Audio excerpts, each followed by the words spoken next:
पवन परम पावन भूमि कैलाश पर्वत पर विशाल तट वृक्ष के नीचे भगवान शिव पार्वती सभी गणों सहित बागंबर पर विराजमान थे।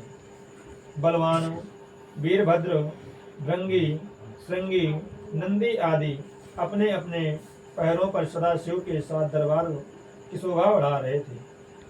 गंधर्वगण, किन्नर, ऋषि हर भगवान की विविधा अनुष्टुप छंदों से स्तुत गान, स्वर आलापों से, वाद्यों से संग्रह थे।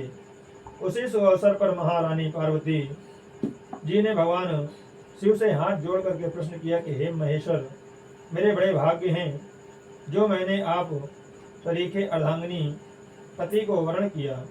क्या मैं जान सकती हूँ कि मैंने वह कौन सा पुण्य अर्जन किया है? आप अंतर्यामी हैं, मुझे दासी का वर्णन करके बताने की कृपा करें। महारानी पार्वती जी की ऐसी प्रार्थना सुन करके शिव जी बोले, पुराणने, तुमने अति उत्तम पुण्य का संग्रह किया था जिसे मुझे प्राप्ति किया है। वह अति गुप्त व्रत है, पर तुम पर प्रकट करता हूँ। यह व्रत भाद्रपद मास के शुक्ल पक्ष की तीज को किया जाता है, जो हरतालिका व्रत के नाम से प्रसिद्ध है। जैसे तारागणों में चंद्रमा, नवग्रहों में सूर्य, वर्णों में ब्राह्मण, देवताओं में गंगा, पुराणों में महाभारत, वेदों में सामवेद, इंद्रियों में मन, वैसे ही सभी व्रतों का सर्वश्रेष्ठ व्रत है जो हरतालिका तीज हस्त नक्षत्र से युक्त पड़े, वह भी महान पुण्यदायक होती है। ऐसा सुनकर पार्वती जी ने कहा, हे महेश्वर, मैंने कब और कैसे यह तीजा व्रत किया था, विस्तार से साथ श्रवण करने की इच्छा है। इतना सुन भगवान शंकर जी बोले कि भाग्यवान उमा, भारतवर्ष के उत्तर में हिमालय श्रेष्ठ पर्वत है, उसके राजा का नाम हिमांचल है। वहाँ तुम भाग्यवती रानी मैना से पैदा हुई थी। तुमने बाल्यकाल में ही मेरी आराधना करना आरंभ कर दिया था। कुछ उम्र बढ़ने पर तुमने हिमालय के दुर्गम गुफाओं में जाकर सहेलियों के सहित मुझे पाने हेतु तप आरंभ किया।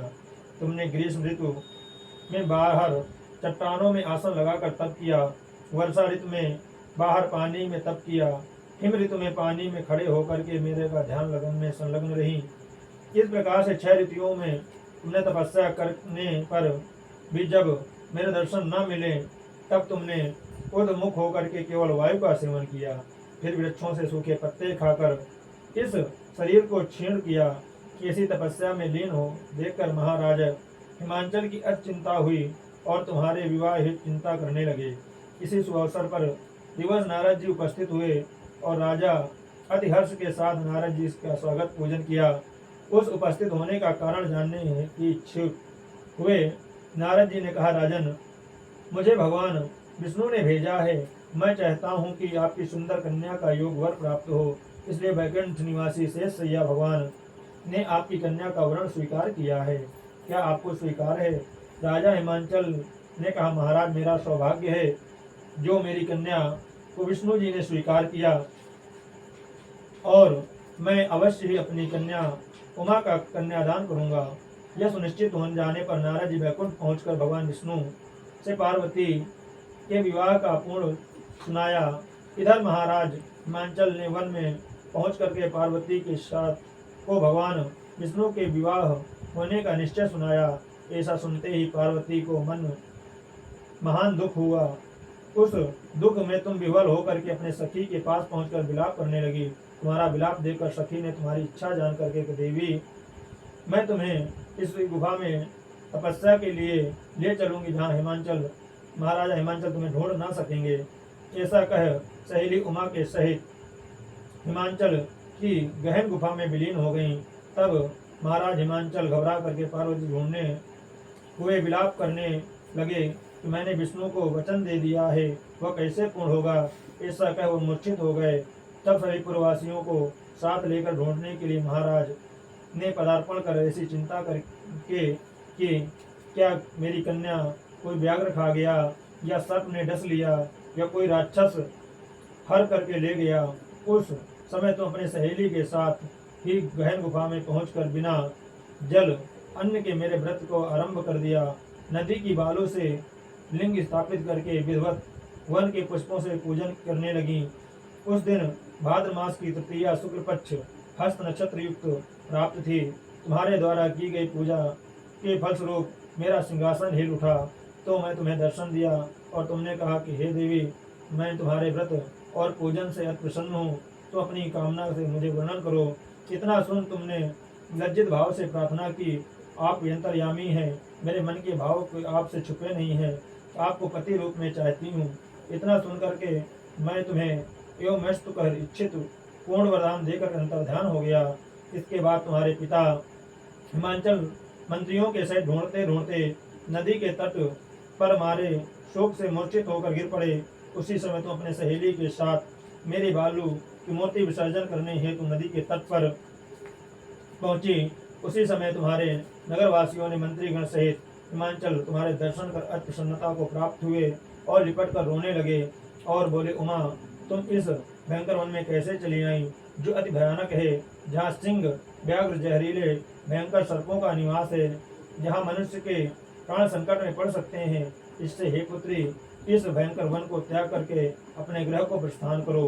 पिता के ऐसा कहने पर तुमने कहा, पिताजी, मेरा विवाह तुमने भगवान विष्णु के साथ स्वीकार कर लिया है, इसलिए मैं इस वन में आकर के प्राण विसर्जन करूंगी। ऐसा सुनकर महाराज हिमांचल अति दुखी हुए और बोले, प्यारी पुत्री, तुम शोक मत करो, मैं तुम्हारा विवाह कदापि भगवान विष्णु के साथ नहीं करूंगा और तुम्हारा अभिष्ट वर जो तुम्हें प्राप्त हुआ है सदा शिव के साथ विवाह करूंगा। पुत्री, तुम मेरे पर अति प्रसन्न हो, तब तुम सहेलियों के साथ नगर में उपस्थित होकर के अपनी माता सहेलियों से मिली। कुछ समय बाद शुभ मुहूर्त में तुम्हारा विवाह वेद विधि से साथ महाराज हिमांचल व महारानी मैनक ने मेरे साथ कर पुण्य अर्जन किया। हे सौभाग्यशालिनी, जिस सहेली ने तुम्हें को हरण कर हिमालय गुफा की ओर में रख मेरा तेज व्रत किया, इसी से इस व्रत का नाम हरतालिका पड़ा और यह व्रत सभी व्रतों का व्रत राज हुआ।